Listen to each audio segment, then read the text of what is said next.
queria agradecer a equipe do Dr. Charles Nelson, Dr. Nathan, Dr.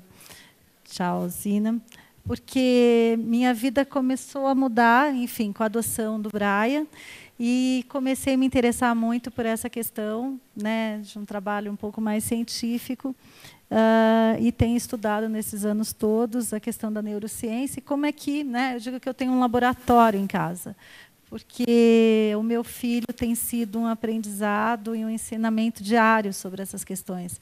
Eu sou do tipo que eu prefiro ter clareza e consciência, enfim, e saber o que está acontecendo para me sentir até mais segura. Eu digo que tudo, se a gente vê o lado positivo disso tudo, foi tudo tão difícil, tão complexo, que graças a isso eu estou aqui hoje. Então, minha vida mudou radicalmente, eu era empresária, né, continuo sendo, mas agora no terceiro setor.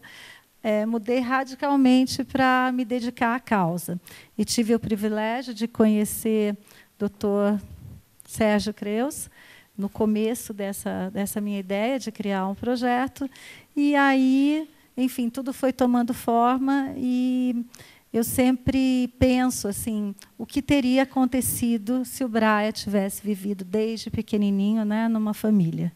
Então, muitas coisas vêm acontecendo nesses anos, e muitas das coisas que a gente falou, que a Lídia falou, que os neurocientistas falaram, eu estou vivendo na prática.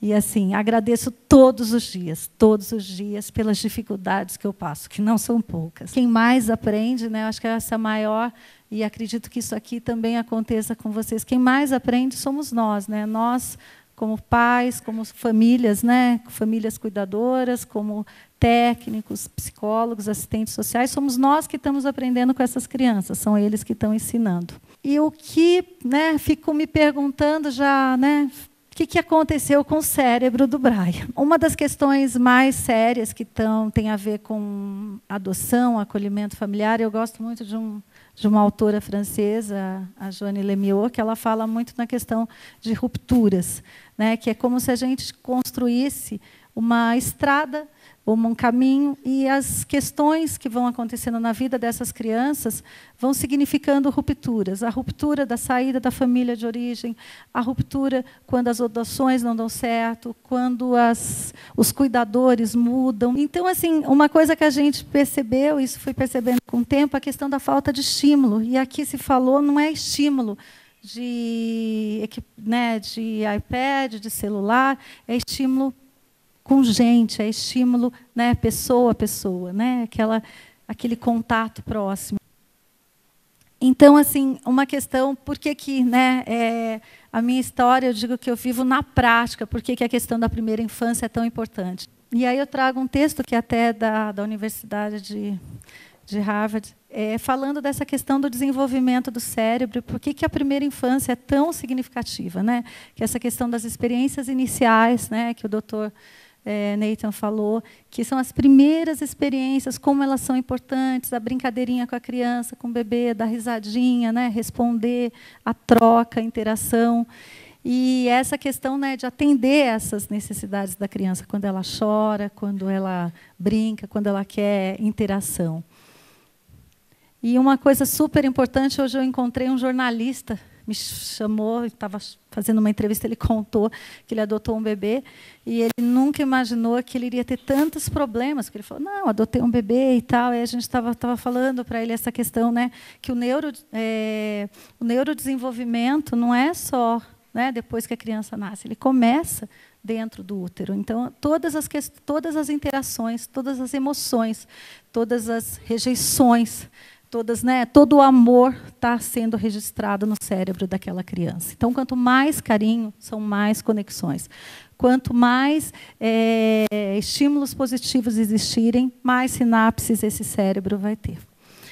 E uma coisa, né, assim, que eu fico me questionando é essa questão da importância do ambiente, que a gente vai falar um pouco mais. Então, assim, eu resumo, né, tudo isso que a gente está falando aqui, o acolhimento familiar, a família, ela se resume a 4 coisas que às vezes a gente faz até de forma, né, vocês que são da área, você já tem um conhecimento técnico, mas quem vive a família vai vivendo isso, que é o afeto, é o vínculo, né, é a convivência na família, com os primos, na igreja, na farmácia, na padaria, os estímulos, né? Então, isso é o que vai sendo construído. E eu fiz uma analogia aqui, porque eu tentei traduzir o que eu tenho estudado e aprendido da neurociência, que é o seguinte: tomei a liberdade de pegar um exemplo que a Jane falou num dos nossos vídeos, no nosso canal do YouTube, que ela dá um exemplo que quando a gente nasce, é como se a gente carregasse uma bolsinha. Então, essa parte aqui, a gente nasce com uma bolsinha que a gente vai colocando todas as interações que a gente tem nesses primeiros anos. As interações positivas, negativas, estão tudo ali. Então, quando a gente cresce, em algum momento, enfim, que a gente precisa encontrar resposta para alguma situação, a primeira coisa que a gente busca são as ferramentas que a gente tem naquela bolsinha. E aí a gente se pergunta, o que acontece se a gente não tem? O nosso cérebro, né, depois já explicaram aqui, o cérebro tem uma capacidade que eu acho que é a coisa mais linda, que é a capacidade, né, que a gente chama de neuroplasticidade, a capacidade de encontrar novos caminhos, novas formas de fazer conexões, de resolver questões, caminhos que não são os originais que deveriam ser. Então, a gente pensa, se uma criança não teve, nesses primeiros anos, né, a bolsinha dela é mais vazia, o que ela faz? Quando ela cresce, ela vai ter que carregar uma mala de rodinha. E mala de rodinha é pesada, cansa. Isso não é só no aeroporto, é na vida. Então, tem que carregar essa mala de rodinha para resolver todas as questões que ela tiver ao longo da vida dela. Então, tem aqui na bolsinha. Não tem? Traz com a mala de rodinha. E essa mala de rodinha, né, a gente tem uma explicação disso, né, que são essas questões da neuroplasticidade, assim, é possível, mas elas são mais trabalhosas, elas não vêm de forma automática, elas demandam mais, né, áreas do cérebro. Tem um estudo que eu acho sensacional, que fizeram com o Neymar, que avaliaram como é que ele é capaz de tomar decisão quando ele está jogando bola. E como é que ele, né, sendo um gênio da bola, como é que ele resolve essa questão espacial, de entender que a bola vem para cá? Eu não entendo nada de futebol, tá? Só entendo o que significou o estudo. E descobriram que o Neymar, quando ele está jogando, ele é tão treinado naquilo, ele é tão habilidoso, as áreas do cérebro que demandam movimento e uma solução, que ele quase não usa o cérebro, né?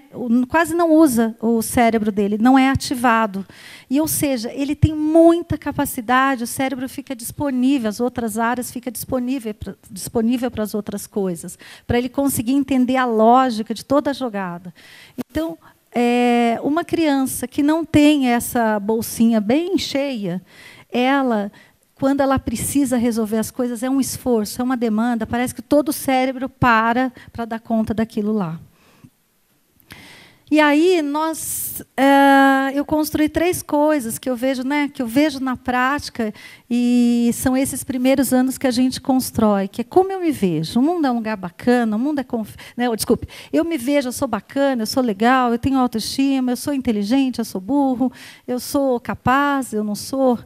Como é que eu vejo o outro? O outro é uma pessoa bacana, legal, assustadora, em quem eu posso confiar, é uma pessoa que me traz sensações positivas ou negativas. E como é que eu vejo o mundo? Né? Eu vejo o mundo de uma forma bacana, em quem eu tenho mais gente nele ou eu estou sozinho? Então, essas crianças, e como nós também, estamos construindo esses 3 arquétipos de como é que a gente vai tocar a nossa vida. E aí tem uma questão que, né, depois quero conversar pessoalmente com os neurocientistas, né, qual o papel do ambiente. Hoje, a ciência diz que, né, a genética tem um papel fundamental, mas o ambiente também. Então, o ambiente ele pode reforçar aquela genética, né, e ele pode construir para um lado ou para o outro. Então, esse ambiente, hoje, assim, várias doenças vêm sendo vem crescendo pelo papel do ambiente. Uma delas é o autismo. Na verdade, é o síndrome do espectro autista. E essa é uma conclusão, né, lá da pesquisa da Romênia, que assim, eu trago isso, não sei se isso serve para o Brasil, para as nossas instituições, mas eu digo que serve para mim. 4 anos, eu só tenho a sensação que as coisas melhoraram 2 anos depois. E aí tem uma coisa, quem é da área conhece um pouco de psicologia, que é o que me assusta, o meu terror atualmente são essas siglas. Tenho pânico, porque é a fase que as crianças, enfim... amanhã vai ter uma palestra falando disso, do aumento das doenças, dos transtornos psiquiátricos nas crianças institucionalizadas. Então, borderline, bipolaridade, o transtorno da atenção generalizada, transtorno obsessivo desafiante, TDAH. Queria finalizar dizendo nas coisas que eu acredito, que assim, eu não acredito em determinismo, então acho que a ciência ela é muito rica, muito importante, mas assim, a gente tem uma questão, né, que é a capacidade do cérebro se encontrar novos caminhos, que é a neuroplasticidade. Outra coisa assim, é família, né? A gente está falando aqui o tempo inteiro nisso, o acolhimento familiar, a adoção. Eu acredito em Deus, muitas vezes eu recorro a Ele para dar conta, e eu acredito numa... isso foi o pediatra do Brian que falou que a coisa que eu mais assim, todos os dias, mas muito, ele falou tão sério, é vitamina A, todos os dias, mas muita vitamina A. Eu falei, nossa, doutor, ele tem insuficiência de vitamina? Não, mãe, vitamina A é amor, todos os dias, muito, mas muito mesmo. E eu queria finalizar convidando vocês, porque assim, é uma questão para mim, muito difícil falar ainda, porque tem muitas questões que são muito vivas, né? Ainda é uma história muito viva e presente.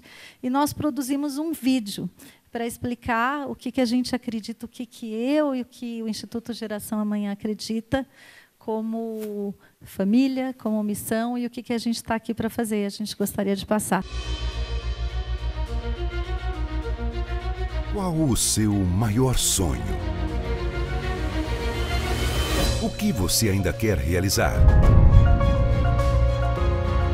Todos nós nascemos com a possibilidade de sonhar e realizar, porque a vida humana traz em si um grande potencial.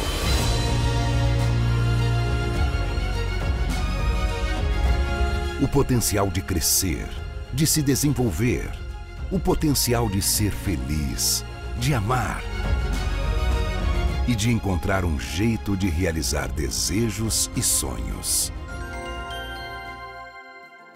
Pode ser o sonho de brincar, de estudar ou de escolher uma profissão.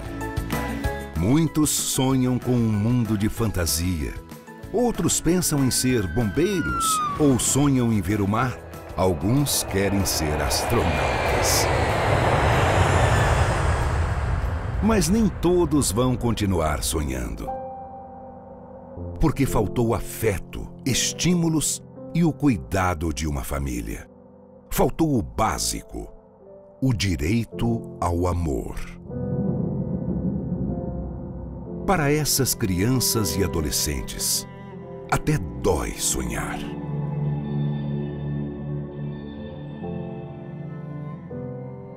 Muitos sentem que não merecem e que não podem confiar em ninguém. Ou se acham culpados pelo abandono e por estarem ali sozinhos. Então, desistem. E seguem lutando para sobreviver nas condições mais difíceis. Alguns nem conseguem mais chorar. Quem dirá abraçar? Ou ser abraçado? Qualquer aproximação pode ser uma grande ameaça, uma porta aberta para a dor. E tudo isso porque não tiveram um abraço, uma brincadeira com os primos nas férias. Não tiveram o beijo de boa noite, nem ajuda carinhosa para fazer a lição de casa. Não tinham nem pai, nem mãe esperando na porta da escola.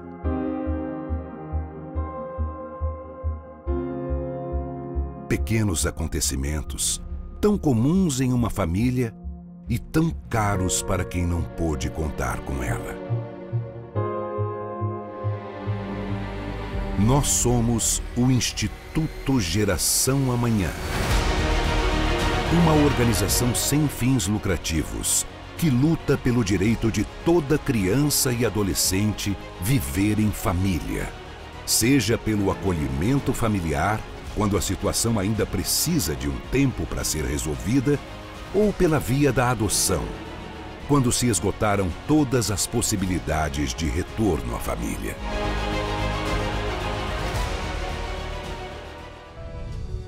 O que não podemos mais é deixar crianças e adolescentes invisíveis, incontáveis, infelizes.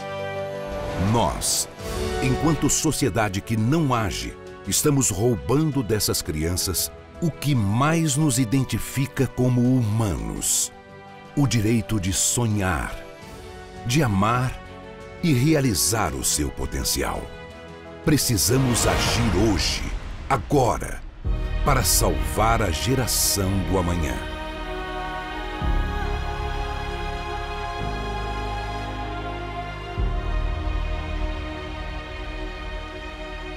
Porque para o mundo, podemos ser só uma gotinha no oceano da vida. Mas para aquela criança ou adolescente, nós seremos um mar de oportunidades que devolveu o seu direito de sonhar. Venha com a gente.